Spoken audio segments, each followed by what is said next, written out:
اور یہ اللہ تعالیٰ کی رضا کی دلیل ہوتی ہے۔ کسی نے واصف علی واصف مرحوم سے پوچھا تھا کہ آپ کو کیسے پتہ چلے گا کہ میری نماز قبول ہو گئی ہے؟ تو کہا ایک نماز کے بعد جب دوسری عطا ہو جائے تو سمجھ لو پہلی قبول کر لی گئی ہے۔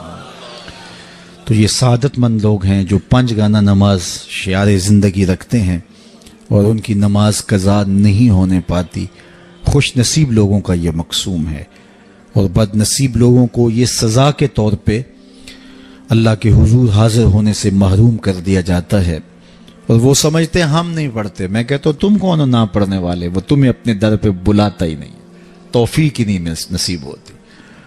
وہ پرانے زمانے میں جب بڑی گہما گہمی ہوا کرتی تھی لاہور ریلوے اسٹیشن پر، تو لوگ جب آیا کرتے تھے تو کلی بھر کے ان کا سامان تھام لیتے اور جہاں ان کو جانا ہوتا وہاں پہنچا دیتے۔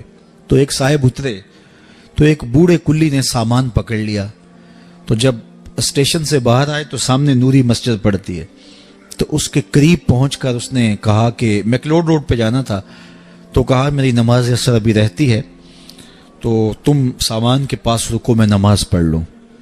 تو بابا جی اندر چلے گئے، نماز تعدیل ارکان کے ساتھ ادا کی۔ اب یہ بابو بہت پریشان تھا کہ کافی وقت لگ رہا ہے اور میں نے اپنے ہوٹل میں پہنچنا ہے، تو وہ بار بار اندر جھانکتا ہے تو بابا جی ابھی رکوع میں ہیں، بابا جی ابھی قیام میں ہیں، کبھی سجدے میں ہیں۔ خیر اس نے وقت گزارا، خیر بابا جی نے سلام پھیرا۔ ان کی عادت تھی کہ اس کے بعد تسبیحات فاطمہ بھی پڑھا کرتے تھے، تو وہ پڑھنے لگ گئے۔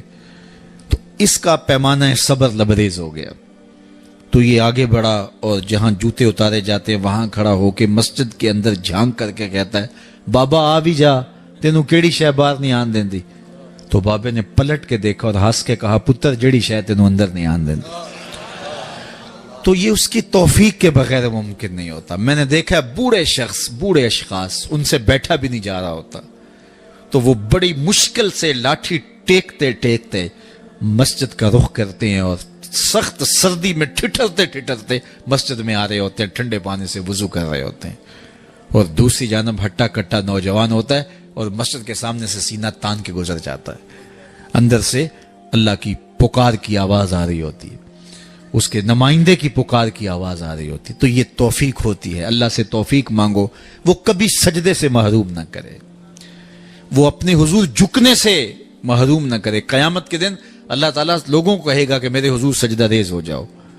آج اگر کوئی نماز پڑھتا ہے یا نہیں پڑھتا، قیامت کے دن تو چاہے گا کہ میں اس کی حضور سجدہ ریز ہو جاؤں۔ جب سورج سوا نیزے پہ ہوگا پھر تو کوئی انکار نہیں ہوگا۔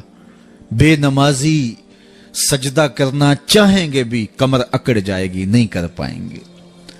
اللہ فرماتا ہے قرآن مجید کے اندر کچھ لوگ جہنم کو دھکیلے جا رہے ہوں گے، ان کے ملنے والے کوئی راستے میں ملیں گے، ان کو کہیں گے ما سلککم فی سقر، تم جہنم میں کیوں جا رہے ہو؟ تو وہ کیا کہیں گے؟ لم نکو من المصلین، ہم نماز نہیں پڑھا کرتے تھے۔ ایک بار نہیں، 2 بار نہیں، قرآن و حدیث میں 750 مرتبہ نماز کا حکم آیا ہے۔ یار ایک بات میں آپ کو کہوں، ہمارے خطبہ کہتے ہیں کہو سبحان اللہ، تو سامعین نہ کہیں تو وہ ناراض ہو جاتے ہیں، کوئی مذاق کر دیں گے پھر سخت غصے میں آ جائیں گے، کئی تو ناراض ہو کے تقریر چھوڑ دیتے ہیں کہ میں تمہارے پاس آیا ہوں تم زور سے سبحان اللہ بھی نہیں کہتے۔ تو 3 مرتبہ، 2 مرتبہ، 4 مرتبہ ایک مکرر ایک بات کہے اور آپ نہ مانیں یا میں نہ مانوں تو وہ ناراض ہو جاتا ہے، اور میرا رب ایک بار نہیں 750 مرتبہ کہہ رہا ہے۔ نماز کا حکم اللہ اور اس کے رسول کی جانب سے 750 مرتبہ ہے۔ کتنا ڈھیٹ پنا ہے کہ بندہ پھر بھی اللہ کے حضور سجدہ ریزی کی توفیق نہ پائے، اور وہ کس طرح جو ہے وہ ڈٹائی کے ساتھ اپنی زندگی گزار دے۔ 5 گانا نماز شعار زندگی بنا لو، یہ دین ہے، اس کو اچھی طرح سے روحوں میں اتار لو، اور 5 گانا نماز کبھی بھی تم سے قضا نہ ہونے پائے۔